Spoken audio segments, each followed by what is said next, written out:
You're live to the whole world. Okay, Welcome, Truman. here we are, episode 1 of... It's been a long time, actually. We haven't done any crazy things because we needed the vacation time to do this trip. This trip is... We are in Alaska for 30 days Why are we here? because Melissa wanted to come here. For Her 40th birthday is this year. my 40th birthday. I figured we should come while we're young and we can still do stuff. So if ever there was a year to take a long vacation here, this was the year to do it. So yesterday was probably the longest travel day we've ever had. Yes. From the time that we left our door to the time that our plane landed in Juneau was 16 hours of travel. That was a long time. It was a long day. Necessary evil. But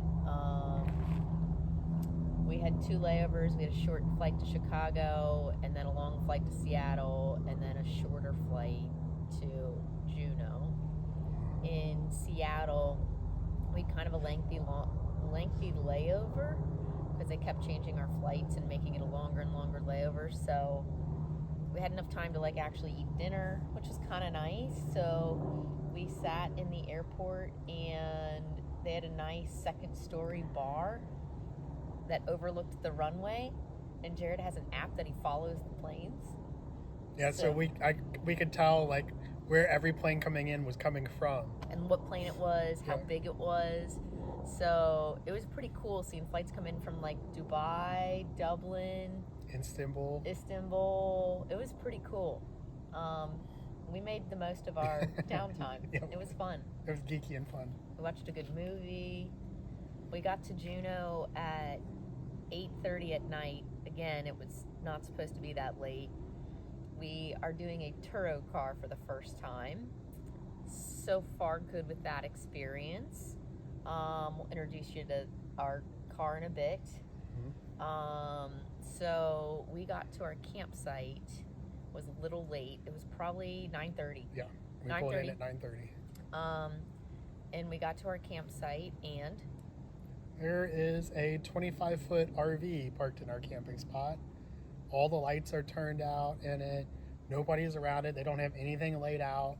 Jared's like, "Are you sure it's our spot?" I was like, "Yes, here's the reservation, the printed reservation. You know me." I was like, "This is our spot." I was like, "Go knock on the window." He's like, "No, I'm not getting shot." And I was like, "Okay, fine." No, yeah, I wasn't going to knock on the window at 9:30, 10 o'clock at night.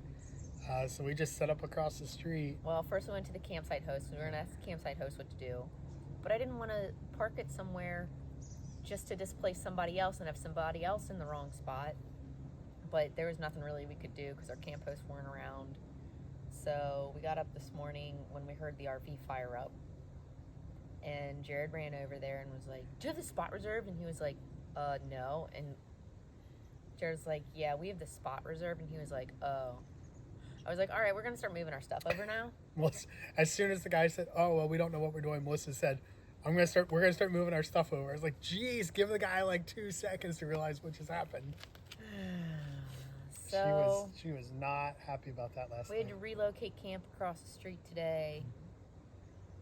And then we are staying in Mendenhall Glacier. Mendenhall Campground. Yeah. So we did West Glacier hike today. So there were 2 different kind of spurs we went on. One went kind of higher up and gave you more of a aerial view of the glacier, and then you could come back down and take another little spur, and you could go as far down to the lake, pretty close to the bottom of the glacier.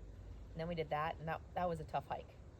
Yes. That was scrambling on all fours, wayfinding. It was a lot of fun. Yes. Very fun trail. Round trip, that hike ended up being about 7.5 miles. Jared, how you doing? I'm doing great now. How was I doing on the trail? Yeah, okay. Okay, you told me it was going to be a 5-mile hike. So I was prepared for a 5-mile hike. I don't know if I told you that. You did, because you weren't going to combine it with the other one. So we didn't have any breakfast. We didn't go grocery shopping last night. I was so exhausted. because it was like 2 a.m. our time by the time we went to bed. Yeah. And that's way past my bedtime. So we didn't have any food. We had nothing. I just made him go hike this morning. So needless to say, we were hungry when we finished at 12. I did give him a power bar on the trail. Yep. I found a really good lunch downtown Juneau. Deckhand Dave's Fish Tacos. Really good. The only problem is It's downtown Juneau, which is where all the cruise ships come in.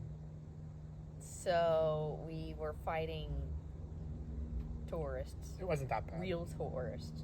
Yeah. We're not real. We're like We're the fake real tourists.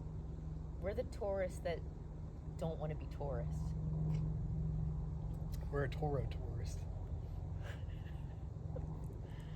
So after we had lunch, we went to basically the other side of the glacier lake, and there's a waterfall, so we saw the waterfall. And then we got showers. Oh, that was so nice. So now we're charging phones, kind of getting settled. It's nice to sit and relax, and we get to stay here for the next 3 nights, I think. So You can't see it very well, but right behind us is Mendenhall Lake, and the glacier is right across the way. So it's really pretty. There's a beach right down here that we're gonna go sit at. It is really, really pretty. It's a great campsite. I'm glad we got it back. we did stop today. We got our groceries. We'll go on a hard long hike tomorrow. And yeah, haven't seen any wildlife yet. We saw like 6 dogs today Lots of dogs. from people hiking with dogs. It was really nice. It's really pretty here, though. So far, We haven't even done anything crazy. so far so good. Cheers. Cheers.